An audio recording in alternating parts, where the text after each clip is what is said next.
Alright, so what's up you guys, it's your boy X, and today we are back at it again with another Memoria Freese video. So for today we got part 2 news of the Goblin Slayer collab. We also have some fresh new units to go along with it, along with some other interesting stuff going on. As you guys know, I am not about wasting anyone's time, so let's dig right into it. So to start off on the right note, I am very happy to announce that the Hero of 6 Sword Maiden is the first unit in this video we will be taking a look at. Mainly because this was the one unit I really wanted out of this whole collab, and luckily she made it. Sadly, she's only an assist. I'm not sure if she got portrayed as a character that can fight in the show itself. I can't really judge on that part since I haven't seen the show. However, she's in the game, and at times like these you just have to tell yourself it is what it is. So to get into what she does as a unit, first things first is that right off the bat her one set that jumps above the rest is dexterity. And with that said, let's discuss her actual skill. So her skill goes as follows: enemies minus 15% magic, strength and dark resistance, and for allies a 50% damage boost on thunder. Now first things first is that this is actually quite an interesting skill, considering it takes a step out of the general dual type assist direction.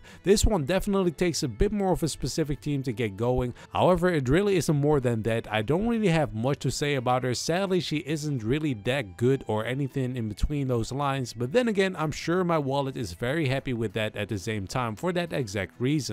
I'm pretty sure most people will pull for her anyways, due to her being one of the units of the collab that could definitely attract people to summon to begin with, and I'm definitely guilty of that as well. Then to move over to our second unit, which is none other than Priestess Image Amit. Now to go over what she has in store for us, for her SA she has a super heal and self buff on SA charge to 100%, and also an allies SA charge buff for 33% for 3 turns. Then to get into her actual skill set, for her first skill she has another buff, and this time it's a fast 20% heal, and for allies a 20% regen and an STR magic and dark damage buff plus 25% for 3 turns. Then we have her second skill, which is a slow high dark magic attack with high encounter and also an high penetration, and also removes magic and SCR debuffs on allies. Then for her third skill, she has a mid dark magic attack with unguard, a temporary magic boost, and removes curse on allies. Then at last we have her passive. When on counter, she removes the SCR buffs from enemies. Honestly, this is yet again a unit which isn't particularly great or game breaking by any means. However, who cares about that when you have such an RPs going on? So regardless of how this unit might perform in game,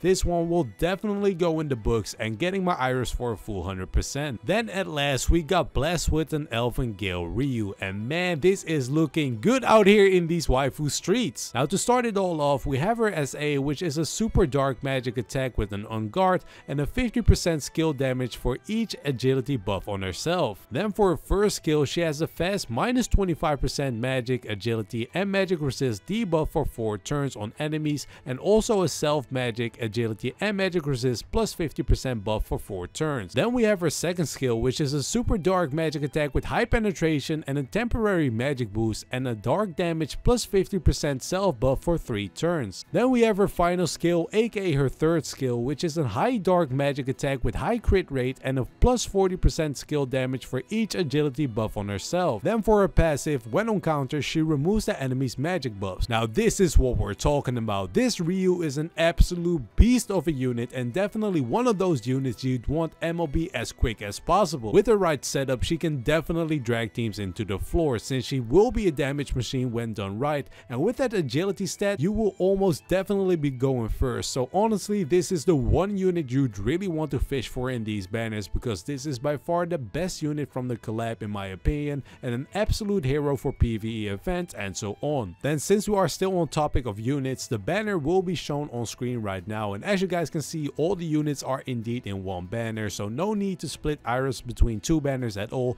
but just straight on deep diving in a single banner. Then we also have an heroic trail going on to get that 1 extra bond in for your waifu to get that MLB started if you do aim for that on this banner. Now as much hype as the waifus may have brought along, we also have a new Familia event coming up, which will be none other than the Familia Royale. Now I will show you guys some Japanese slides because that is all I have at the moment, but I can explain how it works. Now the way this works is as follows: your high score is based on your highest damage hit, your total damage dealt, and at last but not least, the speed on how quick you take these enemies down, meaning the faster the better. Then we go over to the second slide, which will show you guys that there are a total of 3 stages with harder difficulty difficulties on each progressing round, which is definitely not something we aren't familiar with. However, these stages will be released on specific time slots, with the first stage being on the 20th of February, then the second stage being 2 days later at the 22nd, and the final, aka the third stage, at the 24th. Every stage will cost some stamina and can be done as many times as you like, so good luck on chasing that high score. Then the third slide shows that we will be getting additional missions related to the Familia Royale, but we don't have anything on that until next week's stream, so we'll have to see what goes on next week. Then we also have the Join a Familia campaign going on. All that is required is to be in a Familia that has more than 4 members, and if you do manage to do that, you will receive a free 11 draw ticket. Then we have the Valentine chocolate quest returning as well. The quest itself will reward a chocolate, and the chocolate item itself manages to restore 120 stamina. However, personally, I definitely keep it as a collectible, as I have done with the previous Valentine quest as well, since stamina all around is pretty easy to acquire anyways. You get a total of 3 chocolates per day, and there are a total 37 unique chocolates to get. We will also be seeing a Record Buster with Water Riveria as our enemy this time around, and at last we also have a very small gift to celebrate the first anniversary of the Artemis movie. We get a free 11 draw tickets sent to our inboxes, and that is all there is to it. Then we can't forget about the whale bundles, which will also be on your screen right now. For those who are interested in getting themselves some guaranteed summons on these collabs, definitely go out there and get yourself a Ryu. Do yourself some justice if you are out there buying some Iris. And as per tradition of my videos, at the end we have our lovely ladies Seer and Haruhime present the overview of the upcoming events, and that is all for today. So now that we know what's coming along, what are you guys aiming to get? Let me know in the comments down below. Personally, I will definitely be splashing all my Iris into this banner,